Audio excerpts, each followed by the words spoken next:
Hey, good morning, everybody, and welcome to Short Sale Power Hour. Fred, Kevin, Group 4610. You're watching ShortSalePowerHour.com. Man, 2+ years of this. 25 months, buddy. It's our 25-month anniversary Yeah, we didn't even of Short Sale Power Hour. Yeah, we didn't even talk about that last month. I know we forgot last month to talk about our 2-year anniversary of Short Sale Power Hour. I think it's pretty cool. Yep. I would challenge that there's probably not more than a handful of people who've committed to anything, much less a blog, that's an addition to their business for 2 straight years. I'm interested to know if there's anybody out there that's watched every video. I'm really curious. Oh my God, I hope not. Let us know. I'm curious. I know there's some of you that have watched hundreds. I'm curious if watched all of them. There's a couple of people I can think of, like Saul Carter and Claudia Kerrigan, Yeah. and Josh Jarvis and Josh Parmelo, Sarah Willman, who have probably seen a good portion of them.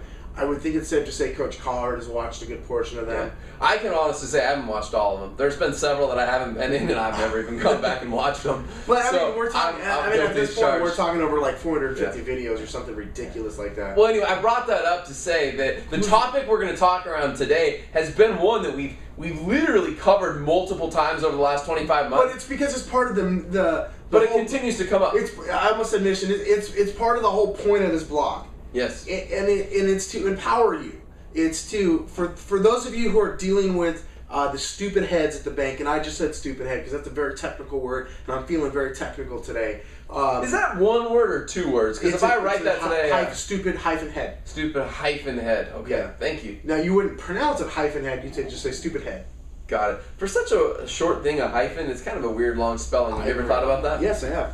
Okay. It's stupid. I have to ask one of our clients. It's also how to spell stupid that. head. But go ahead. I can think of one that could tell you.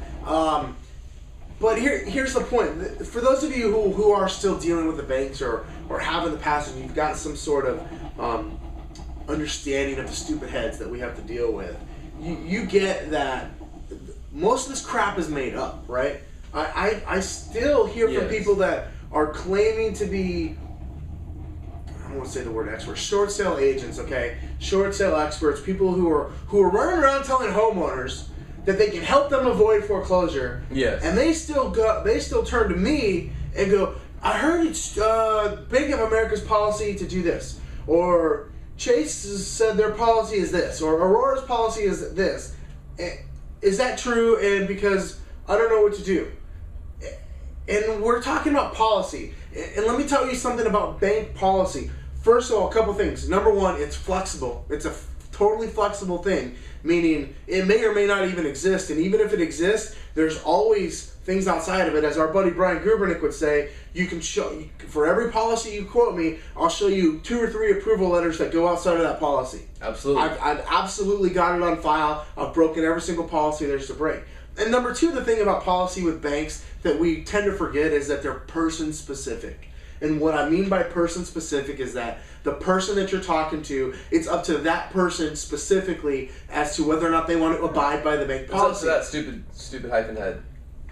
What? The stupid hyphen head. It's totally up. It's up to that person. Does he call him stupid hyphen head, or I what just you call call him stupid head. Stupid head. Stupid hyphen head, though. Stupid head. Yeah. Okay. You can call, if you're writing it, it would be hyphen I head. like stupid hyphen head. Wow, that's ridiculous. But no, my point here is when you want to find out the BPO value, when you want to find out the investor information, when you want to talk to somebody's manager, it's not about whether or not the bank has a policy that says you can or can't do that. It's about the person you're speaking with and whether or not you're going to convince them to be on your team. Whether or not you can get them to give you the information you want. It's not about their policy. It's not about whether or not Predict they'll your pay. team. Yeah. Just get them to put their cigarette down in their cubicle. Oh my goodness, take it out of the trach pipe, lady. Seriously, Nora. Nora Overton. Yeah, you know that. City Recovery. I've never dealt with City Recovery. Let me know. Yeah, I guarantee you people out there know Nora Overton. She's the most unpleasant woman on the face of the earth. But, I mean, it's about that person and whether or not they're willing to move and do something. It's their policy. Get them to do something. You got to understand that if they don't want to do it, they're not going to. And no amount of yelling is going to get that. So hang the phone up and call somebody else. You can get something done. It's not about whether it's a bank policy. It's not like, hey, will they pay a third lien on a short sale? Yes, they will. If you can make it, if you can present a case to them that shows a benefit. It's not about the policy. It's about whether or not you can find a solution. We all sit around and go, well, they won't do it because of this, this, and this. These 3 or 4 policies. Instead of just going, well, here's the one reason why they should do it, and presenting that case. So, I mean, that's what we've been doing for the last 25 months is saying, hey, it's not about the policy. It's about what it is that you need to get the deal. We've all made it way too much about the bank. It has actually nothing to do with the bank. we've It given the literally bank has power. to do with your ability to get something done. Period. End of story. End of the day, that's all there is to it. Yep. Are you a good contestant for like one of those, reality TV shows where they, make you travel around the country and what do they call them, Amazing Race or one of those like literally, would you be the guy that sits around and goes, well, am I allowed to drive over the speed limit? Or would you just be the one that's freaking like took off and you're on your way to the goal? I'd be the guy speeding.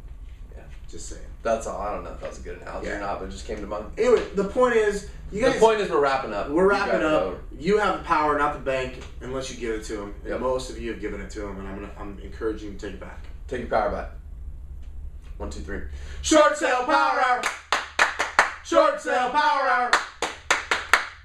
Crush it.